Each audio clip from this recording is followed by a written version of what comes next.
The sunset over Lake Michigan shimmered like shattered rubies, but the glass of red wine in my hand trembled slightly in the bitter autumn breeze. My name is Olivia Bennett, 33 years old, investment manager at a financial fund in Chicago. People say I have it all: a thriving career, a picture-perfect Victorian home in the suburbs, and a husband most women could only dream of. Michael Walker, 38, a renowned neurosurgeon. Tall, broad-shouldered, with a deep, calming voice.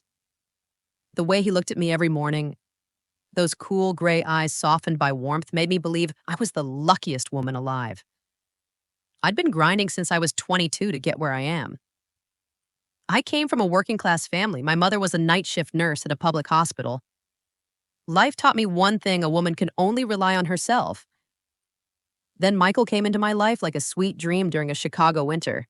6 months after that medical fundraiser, he dropped to one knee beneath a flurry of snow and slid a sparkling Tiffany engagement ring onto my finger.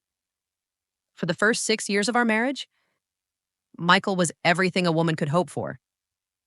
We baked together on weekends, watched Hitchcock movies beside a crackling fireplace, and whispered about buying a beach house in Florida once we retired. Whenever work stress wore me down, he'd make me coffee always too strong. But I never complained. That little imperfection was part of the sweet peace I cherished. But as we stepped into year 7, tiny fractures began to quietly spread. Michael started taking more odd overnight surgeries. His phone constantly buzzed with work messages, now locked behind new biometric codes. Some nights, he came home carrying a faint scent, not cologne, but a sweet feminine lotion I never used. Then, one evening in late August, while reviewing the shared credit card statement, I noticed a hotel charge, the Langham, Chicago, 2 nights, last weekend. My instincts screamed for me to confront him, but I already knew the script: 100 perfectly reasonable explanations. A patient flew in from New York on short notice. The surgical conference ran longer than expected. Accounting mix-up. So I quietly filed that information away in a secret drawer inside my mind. Until that night, around 1 a.m., my phone buzzed softly. A message from an unknown number lit up my screen. "He doesn't belong to you, Olivia. We already have our own plans." My heart jolted. Cold sweat broke across my skin despite the dropping temperatures outside. My hands trembled as I reached for my laptop, logging into the family phone tracking system, the one Michael proudly set up in the name of transparency and trust. His phone's signal glowed right there. Still, at the Waldorf Astoria 10 miles from home. No emergency surgery, no patient consultation, no late-night medical conference. I bit my lip, tasting salt. One final voice of reason whispered desperately, maybe he just needed some space. Don't overthink it. But that excuse no longer held. When Michael returned the next morning, I pretended to be asleep. His footsteps were light, careful, as if afraid to wake me. The soft rush of water from the bathroom sounded like a guilty confession. Then he crawled into bed, wrapped his arms around me from behind, and whispered into my ear, lips brushing my skin. "I'm sorry for all the late nights. I just want to make sure we have the best future possible." I stirred slightly, offering a drowsy smile, my voice thick with feigned sleep, I know. "Honey, as long as you come home to me, that's all I care about." But in the dark, my eyes stayed wide open, locked on the ceiling, as a single question pounded relentlessly in my head. What are you hiding from me? October rain in Chicago always cuts deep. But that night, nothing felt colder than the pit in my stomach. The call came just before midnight. "Mrs. Walker, I'm so sorry.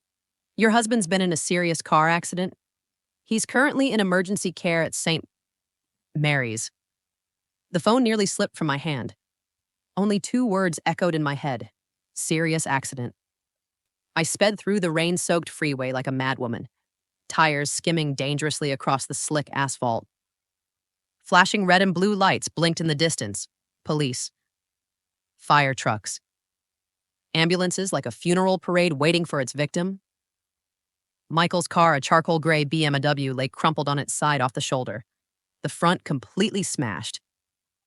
Shattered glass sparkled across the pavement under the floodlights, glittering like broken diamonds. A young officer approached me with a cautious, almost apologetic look. "Ma'am, your husband's lucky to be alive. Lost control on the curve. We suspect he may have fallen asleep or hit the brakes too hard." I swallowed hard. It sounded plausible. But something was off. I glanced at the wreckage. The driver's side airbag hadn't fully deployed, while the passenger side airbag was fully inflated, strange for a head-on collision. Inside the ER, Michael lay on a hospital bed. His face was scraped, forehead lightly bandaged, arm in a sling, but he was awake. The moment he saw me burst through the doors, tears welled in his eyes. His voice was weak. "Olivia, I thought I'd never see you again." I clung to him, tears streaming down my face. Part of me was overwhelmed with relief, but another part, that gnawing suspicion, refused to let go. How did he walk away from a crash like that with only minor injuries after they stabilized him? A nurse led me out to handle paperwork. As I sat alone in the cold hallway, I overheard two insurance investigators talking nearby. You see, the GPS data signal dropped at a pretty convenient moment, and the auto safety software was disabled. Odd, isn't it? Yeah, and that airbag issue? Looks like the driver's side module was manually disconnected. If this wasn't staged, then I don't know what is. I froze. A few seconds later, they walked off, but their final words scraped against my brain like metal on concrete. Staged accident. That night, I sat by Michael's bed, watching him breathe under the soft glow of the recovery room lights, my mind spinning wildly. If what I just overheard was true, then Michael, my husband, had orchestrated this why for the insurance money. Or was this just part of something bigger? The life insurance policy Michael had updated only 4 months ago flashed through my mind, doubled payout, with special clauses for severe accidents. My hands curled into tight fists. At that moment, fear inside me started mutating into something else, something I didn't dare fully name yet: suspicion, and a slow-burning fury. 2 weeks later, Michael was home, resting. Sweeter than ever, almost suffocatingly so. "I'm so lucky to have you. If you hadn't rushed to the hospital that night, I might never have seen this smile again." I offered a gentle smile, propping another pillow behind his back. "Just focus on resting. Michael, everything will be fine." But in my head, the puzzle pieces were snapping together. The hotel receipt, the anonymous text, the new phone locks, and now this bizarre crash. A much darker picture was starting to take shape.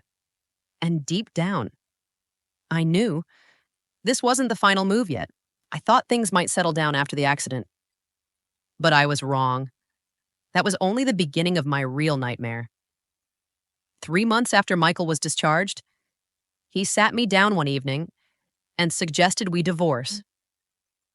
"Olivia," he began, his voice low, eyes dripping with manufactured pity, "I think we need to have a serious conversation about our marriage." I sat frozen in the living room chair. The fire crackled behind me, like it was burning through the last fragile thread of trust I was clinging to. "You want a divorce?" I asked, forcing my voice to stay calm.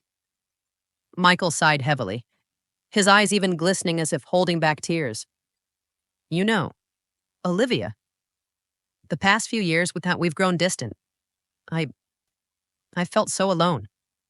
And after the accident, I realized how short life is. I need to find real happiness." Real happiness.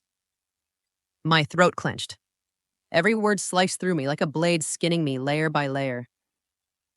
I stared into his eyes, searching for something, anything real.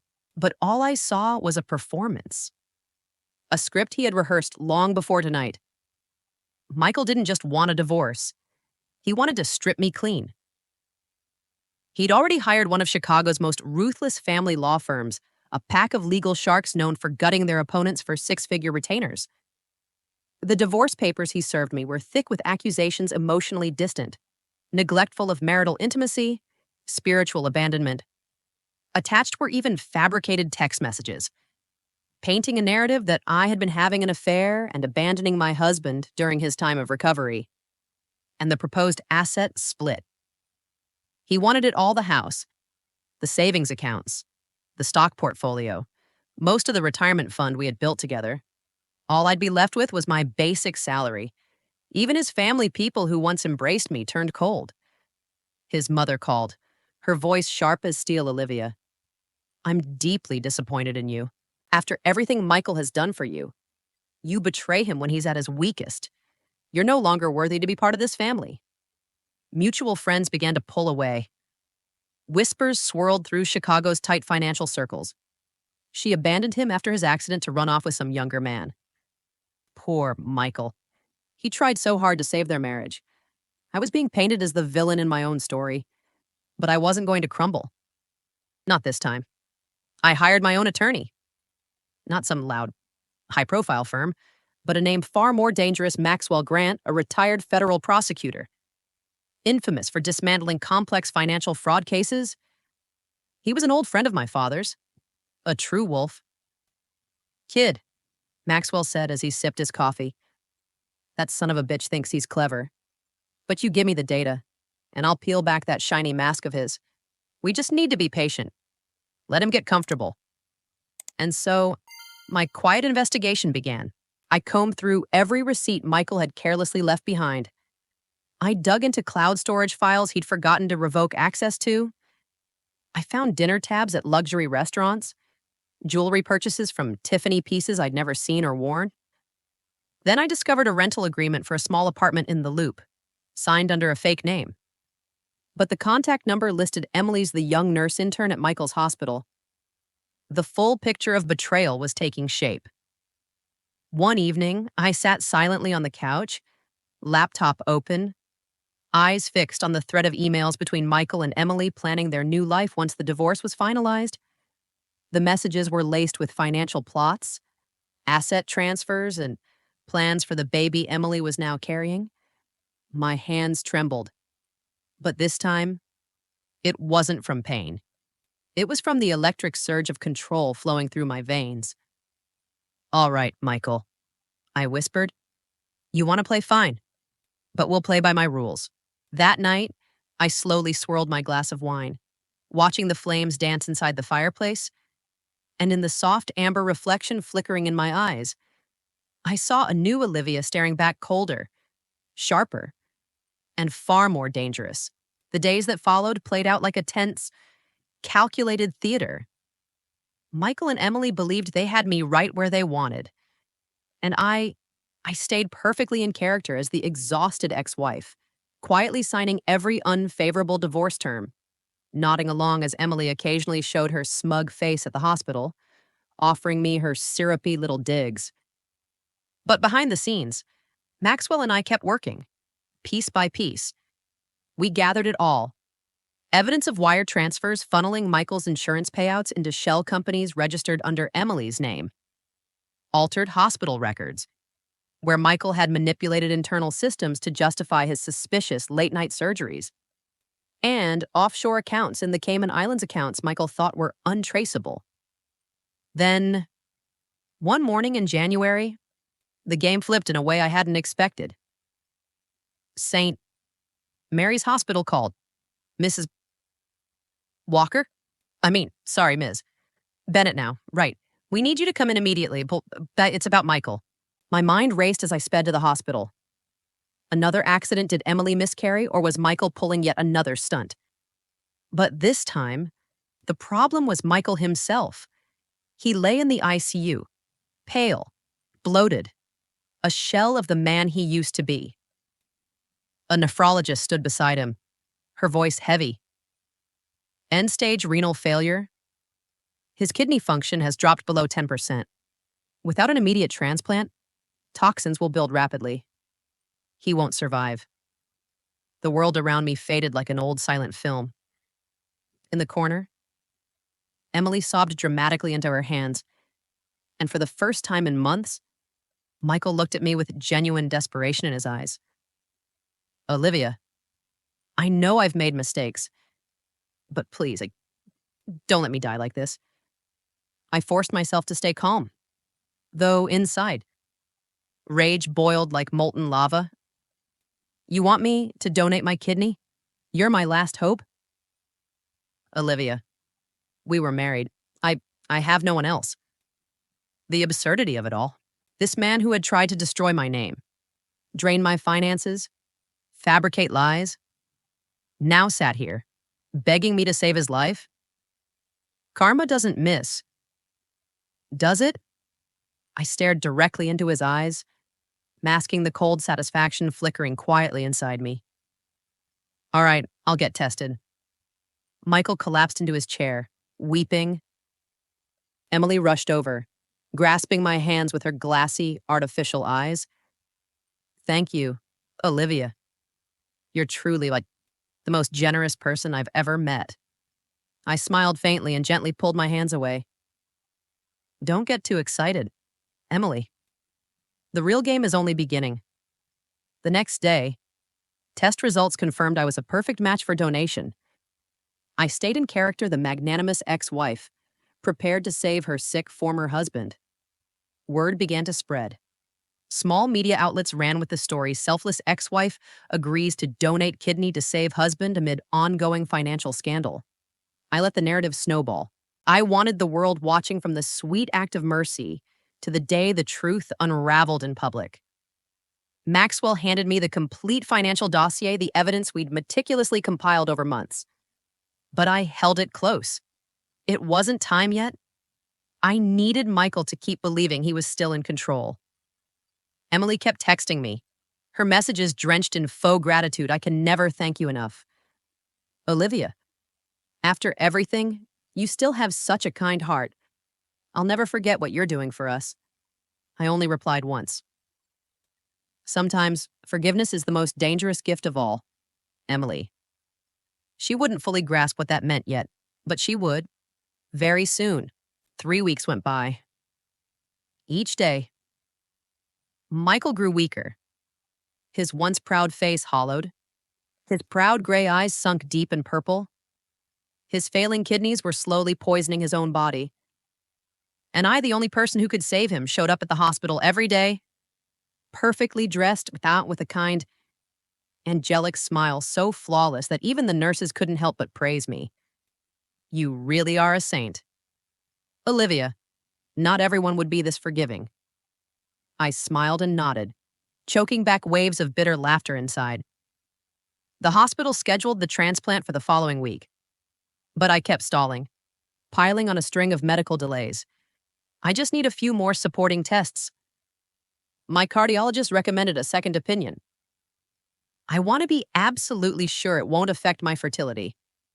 Michael grew more anxious with every passing day, but he still tried to win me over, playing the remorseful husband one last time, Olivia.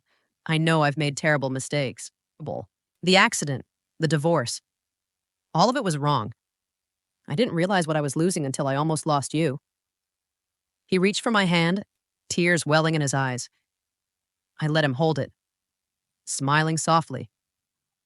As long as you're truly sorry. I forgave you a long time ago. Michael, on the surface, I handed him a lifeline. But behind that fragile illusion, every piece of my trap was nearly set. Behind Michael's back, Maxwell and the financial investigation team had wrapped up months of work, and what we uncovered went far beyond some dirty divorce. With Emily's help, Michael had built a network of satellite clinics around Chicago, using hospital connections to inflate medical reports, overbill insurance companies, and launder millions through fraudulent federal healthcare claims. The staged accident months earlier. It was part of the grander scheme, a way to trigger the life insurance policy he had quietly expanded just months before. If Michael died in that crash, I, as his legal spouse, would receive a massive payout. Then, through pre-signed asset transfer agreements and offshore accounts under Emily's management, The money would move into secret holdings fully controlled by him. He planned for me to unknowingly collect the blood money and be left holding the legal liability for his entire financial empire of fraud. A perfect plan if I were still the naive Olivia he married years ago. The surgery date was finally set.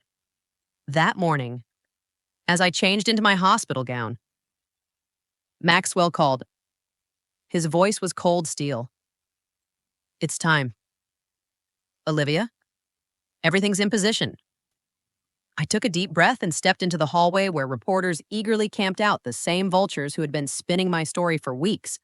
Selfless ex-wife sacrifices to save cheating husband's life amidst ongoing financial scandal. Let them watch. Hours later, as Michael lay prepped for surgery, sedatives beginning to pull him under, federal agents stormed into the operating suite. Insurance fraud investigators followed close behind with official arrest warrants. Reporters swarmed like sharks in bloodied water. Michael's eyes snapped open wide, pure terror flooding his face as gleaming silver handcuffs clamped around his wrists right there on the operating table. "What the hell is this?" From outside the observation window, I watched him panic and writhe. Emily screamed as agents dragged her away in tears.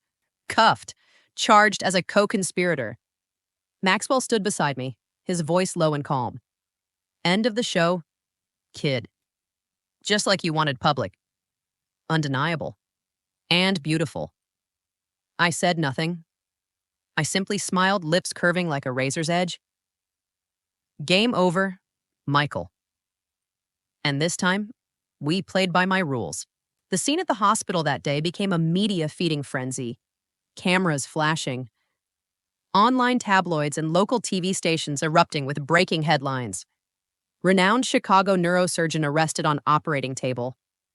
Massive federal medical fraud uncovered. Largest healthcare insurance scam of the decade. Who's behind it all? But that was only the opening act. The real collapse was just beginning. 3 days later, I sat inside a special federal session in downtown Chicago, accompanied by Maxwell, the prosecutors, and agents from the FBI. Evidence was neatly laid out across giant digital screens. "Ladies and gentlemen," the lead prosecutor began, "from hidden financial records, offshore transfers, to irregular life insurance adjustments. It's clear this was a highly organized money laundering operation running for nearly 3 years with the active participation of key players within Chicago's private healthcare system." Maxwell clicked the remote, advancing the next slide audio transcripts of recorded conversations between Michael and Emily. In these recordings, they openly strategized how to stage the accident, funnel life insurance payouts through me, and secretly move funds offshore. I stared at those transcripts. Even though I already knew the contents, hearing their words again felt like salt grinding into open wounds. Once the accident happens, she'll collect everything for us without even realizing it. Then you just finalize the asset transfers and we're done. Emily wasn't spared either. She faced charges of conspiracy, falsifying medical records, laundering millions, and defrauding Medicare and Medicaid. The same Emily who just weeks ago had sobbed, begging for my kindness, now screamed in front of flashing cameras. "I was just following instructions. I never thought it would go this far. I'm pregnant. I still have my whole future." No one was buying the act. Weeks later, the federal trial began. The courtroom was packed. Reporters lined the hallways. National outlets like CNBC, Bloomberg, and the Wall Street Journal ran nonstop coverage. Michael sat on the defendant's stand, ashen, hollow-eyed. Gone was the confident, polished surgeon. His once-fitted Armani suit now hung loose on his gaunt frame, worn down by months of interrogation. His defense team pathetically argued that his actions were driven by post-accident psychological trauma. But the prosecution dismantled that narrative effortlessly. The defendant meticulously planned every detail months before the accident. Financial records, life insurance amendments, digital conversations all documented. This was not a moment of temporary lapse. It was premeditated fraud. The courtroom fell dead silent as internal hospital security footage played Michael and Emily inside the medical records storage room, Openly discussing how to forge patient files and inflate insurance claims, Maxwell leaned in and whispered, the perfect financial trap he built. Now he's rotting inside it. Outside, the public exploded. Social media drowned in hashtags. Chicago medical fraud. Yashid greedy doctor. Justice for Olivia. I became a prime feature on countless talk shows hailed as everything from the embodiment of resilience to an icon of financial scam survival. Federal insurers launched separate civil lawsuits to claw back tens of millions lost through Michael's fraudulent network. Emily, once so confident she'd escape, now faced decades in federal prison. Under U.S. law, defrauding federal healthcare programs carries some of the heaviest sentencing. Her tear-streaked face during live-streamed hearings became viral fodder, from angel nurse to fallen fraud queen. I watched it all unfold silently, never once speaking publicly. I didn't need to explain myself. And somehow, that silence only elevated me higher in the public eye. But deep down, I knew the sentencing day would be my final moment of true reclamation. 3 months later, the final sentencing took place at the Chicago Federal Court. It was no longer just a dirty divorce case, nor simply a financial healthcare scandal. This trial had become a federal showcase, a textbook example of sophisticated fraud that the Justice Department intended to set as precedent. I sat in the front row, my silk gray dress perfectly tailored, hands folded lightly in my lap, posture poised, eyes calm. The media swarmed outside once again, but this time, I was no longer the poor victim they once painted me to be. At the defendant's stand, Michael sat hunched, shackled hands trembling. The orange prison jumpsuit made him look even more pitiful, a hollow, defeated shell. Emily sat beside him, drained of makeup and pretense. Nothing but a pale ghost with tear-stained cheeks. The judge struck the gavel, his voice echoing through the cold courtroom. Upon reviewing the entirety of evidence, including healthcare insurance fraud, money laundering, falsified medical records, life insurance fraud, and cross-border financial conspiracy, the defendant, Michael Walker, is hereby sentenced to 25 years in federal prison. Emily, 15 years in federal prison for conspiracy, healthcare fraud, and federal laundering charges. Each bang of the gavel landed like a hammer against my chest. Ow! But it wasn't pain. It was pure satisfaction. Every humiliation, every betrayal, every wound Michael had once carved into me now answered by his total collapse. As they led him away, Michael suddenly lifted his head, eyes bloodshot, voice cracking. Olivia, you killed me. I smiled softly, my voice smooth as silk. No, Michael, you killed yourself. I simply exposed it. Emily was dragged out behind him, sobbing, wailing desperately. I'm sorry. Olivia, I didn't mean for this. Please believe me. But I said nothing. She no longer mattered. Weeks later, at the Hyatt Regency in downtown Chicago, I stood before a sea of cameras and reporters, launching the official Olivia Foundation, a nonprofit dedicated to supporting financial fraud victims, especially women whose careers and reputations had been destroyed by toxic marriages and betrayal. Over 100 journalists packed the ballroom, live stream feeds broadcasting nationwide. The moderator called me to the stage. As I stepped up to the podium, bright lights flooded my face. I scanned the massive crowd below. And for the first time since Michael stripped it from me 7 years ago, I felt something return: peace and freedom. I looked straight into the cameras and smiled gently. Sometimes, the deepest wounds form the toughest new skin. I lost everything. I lost. And I rebuilt myself from the ashes. But I didn't rise just for myself. I created this foundation so that others, women like me, betrayed, used, humiliated, have somewhere to begin again, and to never be knocked down that easily again. The entire hall erupted in applause. Not pity, but admiration. Months later, after the media frenzy had finally died down, I returned to the old Victorian house. It was fully mine now, after the court stripped Michael's fraudulent claims. Standing on the balcony, glass of red wine in hand, I watched the autumn sunset blaze over Lake Michigan. This time, my hand didn't tremble. I whispered softly to myself, "The game is over, Michael." And I smiled the final, victorious smile of sweet, unshakable triumph.